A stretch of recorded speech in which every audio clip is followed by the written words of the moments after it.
Hello friends, Omkar institution में आपका स्वागत है। दोस्तों, एमपीपीएससी द्वारा अपने सिलेबस में परिवर्तन करने के पश्चात एमपीपीएससी प्रीलिम्स में यूनिट 10 जो है पूरी तरीके से चेंज कर दी गई है। बहुत सारे चेंजेस हुए हैं सारी यूनिट्स में। मेंस में तो बहुत ज़्यादा चेंजेस हुए हैं, लेकिन प्रीलिम्स में भी चेंजेस हुए हैं।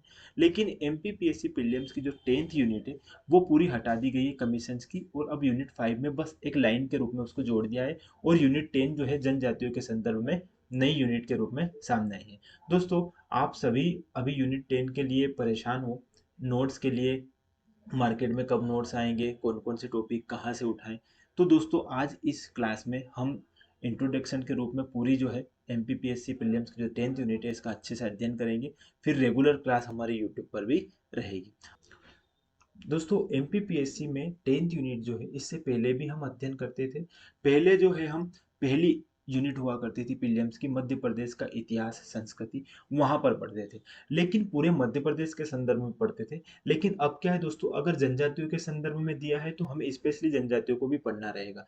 पहले भी हम जनजातियों को बेहतर तरीके से पढ़ते थे, लेकिन अब जो है मेंशन कर दिया है तो अब हमारा ध्यान इन पर ज्यादा केंद्रित होगा। देखो दोस्तों, सबसे पहली बात यहाँ समझना, मध्य प्रदेश की जनजातियां, पहला जो सिलेबस में लाइन दिया है वो ये है, मध्य प्रदेश की जनजातियां, जिसमें विरासत, ठीक है, लोक संस्कृति एवं लोक साहित्य, ये तीनों बातें हाईलाइट करके बताई गई है। दोस्तों, विरासत, यहाँ पर विरासत का संबंध ये है दोस्तों, विरासत हम समझते हैं कि जैसे जो व्यक्ति है वो अपनी संपत्ति जो है उसका उत्तराधिकारी कौन होगा, वो उसका विरासत जो है कौन संभालेगा, आगे ये सारी बातें हम समझते हैं। लेकिन जनजातियों के संदर्भ में अगर विरासत को यहाँ दिया गया है तो हम ये समझ सकते हैं कि दोस्तों, विरासत क्या होती है, संस्कृति का ही एक तत्व होती है।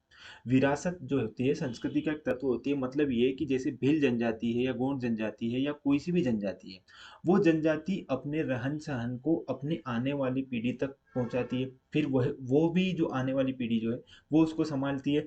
फिर जो है दोस्तों, आगे आने वाली पीढ़ी, फिर आने वाली पीढ़ी, इस तरह वो विरासत जो है उनकी सदियों से संभाल कर चल रहे हैं। और इसी को हम अध्ययन भी करेंगे दोस्तों हमारे सिलेबस के अंतर्गत। अगला दोस्तों, यहाँ पर देखोगे लोक साहित्य। लोक साहित्य और लोक संस्कृति, ये दो आपको दिखेंगे, लोक संस्कृति और ये है लोक साहित्य। अगर लोक संस्कृति की बात करूं मैं दोस्तों, अगर मैं संस्कृति ही की बात करूं, तो संस्कृति दोस्तों एक ऐसे विशेष क्षेत्र के संदर्भ में हमें समझनी होगी।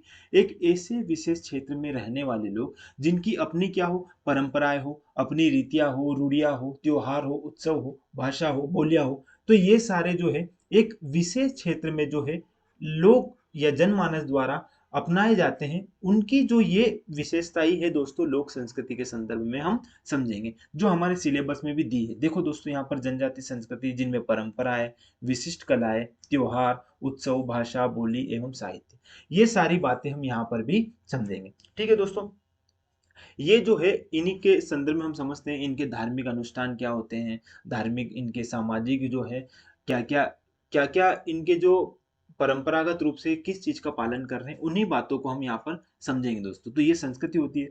लोक साहित्य, दोस्तों लोक साहित्य यहाँ पर बहुत इंपॉर्टेंट बात है। अगर किसी भी संस्कृति को हमें समझना होगा तो पहले उसके लोक साहित्य का बहुत बेहतर तरीके से अध्ययन करना पड़ेगा। ऐसा क्यों दोस्तों?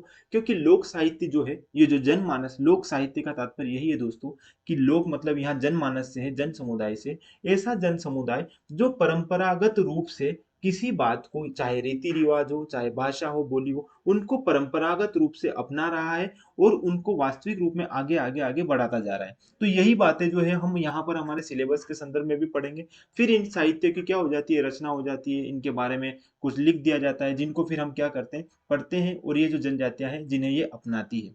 ठीक है, ये सारा एक सिलेबस के तौर पे पहली लाइन जो है दी थी, जिसको हमने बहुत बेहतर तरीके से समझा है। अगला दोस्तों, सिलेबस में कौन सी बातें ऐड हुई है, कौन से टॉपिक पहले भी थे, वो सारी बातें मैं समझाऊंगा। अब समझना दोस्तों, पहला बिंदु दिया है यहाँ पर, मध्य प्रदेश में जनजातियों का भौगोलिक विस्तार। अब जनजातियों का भौगोलिक विस्तार अगर समझोगे दोस्तों, तो पहले भी हम पढ़ते थे। हम पहले ऐसे पढ़ते थे, जैसे मान लो दोस्तों, भौगोलिक विस्तार मध्य प्रदेश का 3 से 4 क्षेत्र में अगर बांट कर हम समझे कि जैसे पश्चिमी क्षेत्र है मध्य प्रदेश का, तो इस भौगोलिक क्षेत्र में भील जनजाति रहते हैं। जैसे उत्तरी क्षेत्र समझोगे दोस्तों, भील, मुरैना, ग्वालियर वाला बेल्ट, उस साइड सहरिया जनजाति। इसी तरह जैसे मध्य क्षेत्र है जहां पर गोंड, कोरकू, जैसे होशंगाबाद, बैतूल वाला जो एरिया यहाँ पर। इसी तरह दोस्तों, दक्षिण पूर्वी एरिया देखोगे मध्य प्रदेश का, तो गोंड, बेगा, ये सारी जनजातियां जो जैसे मंडला जिले में पाई जाती है, तो ये भौगोलिक विस्तार है जिसे हम बहुत बेहतर तरीके से समझेंगे। अगला दोस्तों यहाँ पर समझना जनजातियों से संबंधित संवैधानिक प्रावधान। देखो, जितनी भी जनजातियां हैं दोस्तों, उनको संवैधानिक प्रावधान के रूप में उनका एक संवैधानिक प्रावधान है। देखो दोस्तों, यहाँ पर अगर जनजातियों की डेफिनेशन की बात करोगे 366 का 25, ये जो है दोस्तों, इसमें आप देखोगे कि इसमें परिभाषित किया जाता है कि कौन सी जनजातियां जो है, कौन सी जो जनजातियां हैं जो इसके अंतर्गत शामिल होंगे, और इसी बात को 342 में भी आप परिभाषित के रूप में, परिभाषा के रूप में समझते हो आर्टिकल 342 में। ये बात आप सब जानते हो दोस्तों। इन सब के बारे में हम अध्ययन भी करेंगे, कौन कौन से आर्टिकल जो है जनजातियों को, विशेष जनजातियां है और जो जनजातियां उनके लिए प्रावधान करता है, ये सारी बात हम बेहतर तरीके से समझेंगे। अगला दोस्तों, यहाँ पर लिखा है मध्य प्रदेश की प्रमुख जनजातियां। अब दोस्तों, यहाँ पर मैं आपको कैसे पढ़ाऊंगा इसके बारे में थोड़ी सी चर्चा कर लेता हूँ। दोस्तों, मध्य प्रदेश की प्रमुख जनजातियां, ठीक है, ये बिंदु है। अब इस प्रमुख जनजातियां में गोंड, बेगा, भारिया, शहरिया, कोरकू, अगरिया, ये सारी जो जनजातियां है दोस्तों, इन सब के बारे में पढ़ेंगे। अब बात समझना दोस्तों, यहाँ पर विशेष पिछड़ी जनजातियां, आप विशेष पिछड़ी जनजातियों के बारे में समझते दोस्तों, ये बेगा, भारिया, सहरिया, ये जो विशेष पिछड़ी जनजाति है, इनको इनके बारे में भी पढ़ेंगे। फिर दोस्तों यहाँ पर घुमंतु जातियां, घुमंतु जातियां दोस्तों यहाँ पर समझना, जैसे आज वर्तमान में देखते हैं तो एक 51 जो है यहाँ पर घुमक्कड़, अर्ध घुमक्कड़, ये वाली जो जनजातियां हैं, ये 51 के आसपास जो है, ठीक है, जिसमें विषाक्त करके भी रहती है। टोटल अगर देखो, विमुक्त जनजातियां, कौन सी, विमुक्त भी, ठीक है। देखो, घुमक्कड़, अर्ध घुमक्कड़ और विमुक्त, ऐसे कुल मिलाकर 51 जनजातियां हैं जिनके बारे, सॉरी, जातियां हैं जिनके बारे में हम पढ़ेंगे दोस्तों, ठीक है। जिसमें 21 अलग है, विमुक्त है, और 30 जो है वो आपकी घुमक्कड़ और अर्ध घुमक्कड़ जातियां हैं। इन सब के बारे में पढ़ेंगे। ऐसी जातियां जो घूम घूम कर अपना जीवन यापन कर रही है, बहुत सारी ऐसी जातियां जैसे नट, बाछड़ा, और ये जो जातियां, इनके बारे में हम बेहतर तरीके से पढ़ेंगे। अभी बस आप इसको समझ लीजिएगा दोस्तों। फिर यहाँ पर जनजातियों के कल्याण के लिए योजनाएं, जनजातियों के लिए कौन कौन सी कल्याणकारी योजनाएं चलाई गई उनके बारे में भी बेहतर समझेंगे। अब बात समझना दोस्तों, यहाँ पर जो जनजातियों के लिए जो कल्याण के लिए चलाई गई योजना है, जिनमें जनजातियां हैं, ठीक है, यहाँ पर जनजाति के जो जो जनजातियां जो है, प्रमुख जनजातियां, उनके लिए जो कल्याणकारी योजना है वो समझेंगे। पिछड़ी जनजातियां जो है, विशेष पिछड़ी जनजातियां, उनके बारे में भी पढ़ेंगे। घुमंतु जातिया के लिए भी जो जो योजनाएं सरकार द्वारा चलाई जाती है वो भी हम अच्छे से अध्ययन करेंगे।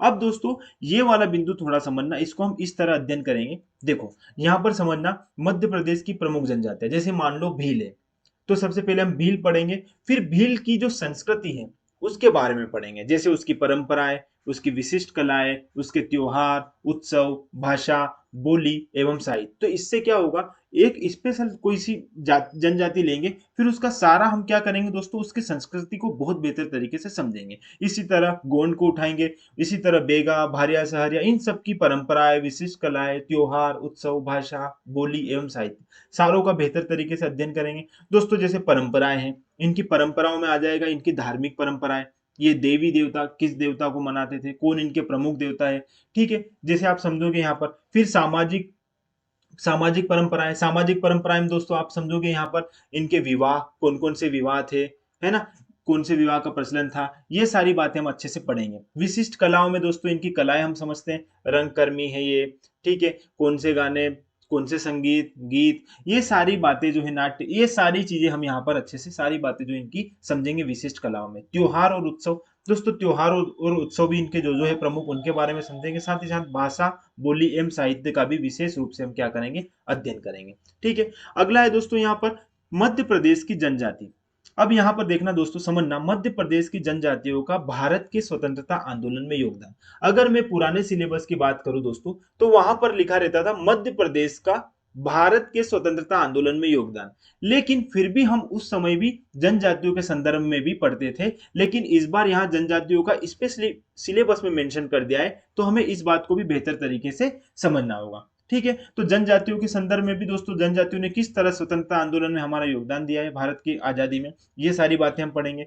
फिर दोस्तों, राज्य के जो प्रमुख जनजातीय व्यक्तित्व हैं, जो जो प्रमुख व्यक्ति है जिन्होंने आंदोलनकारी जो रहे हैं, जिन्होंने स्वतंत्रता संग्राम में भी भाग लिया है, जो प्रमुख मान लो राजनेता रहे हैं, कुछ दोस्तों साहित्यकार रहे हैं, कुछ संगीत कर्मी रहे हैं, नाट्य कर्मी रहे हैं, जो जो है उन सब के बारे में हम अच्छे से समझेंगे दोस्तों। अगला यहाँ पर मध्य प्रदेश में जनजातियों से संबंधित प्रमुख संस्थान जो है इनके लिए प्रमुख, उनको पढ़ेंगे, संग्रहालय को पढ़ेंगे, प्रकाशन को पढ़ेंगे। ये सारी बातें बेहतर तरीके से यहाँ हम समझेंगे। साथ ही साथ दोस्तों मध्य प्रदेश की लोक संस्कृति, जो सबसे ऊपर आप देख ही रहे हो यहाँ पर लोक संस्कृति मेंशन की है ये, और लोक साहित्य, इनका भी बेहतर तरीके से हम अध्ययन करेंगे। तो ये सारी बातें हैं दोस्तों मध्य प्रदेश पीएससी ने जो अपना सिलेबस चेंज किया है, जिसमें यूनिट 10 को शामिल किया है। इसमें जनजातियों से संबंधित सारी बातें हम रेगुलर हमारी क्लास के रूप में समझेंगे। दोस्तों यूट्यूब पर रेगुलर आपकी क्लास रहेगी, आपको कहीं जाने की जरूरत नहीं है, ना कोई ऐसा नोट्स आपको पढ़ने की जरूरत है। दोस्तों सारी बातें हर एक टॉपिक जो है अच्छे से मेंशन कराऊंगा,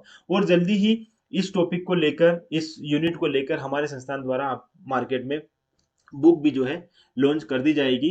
तो आप अभी बेहतर तरीके से आप क्लास, रेगुलर क्लास लीजिएगा दोस्तों। इसमें सारे डाउट जो है आपके अच्छे से क्लियर करेंगे, बहुत बेहतर तरीके से अध्ययन भी करेंगे। ठीक है, तो जुड़ने के लिए धन्यवाद दोस्तों। ऐसे ही हमसे जुड़े रहिए और आगे अपनी तैयारी को बेहतर तरीके से संचालित करो। ठीक है, थैंक यू दोस्तों।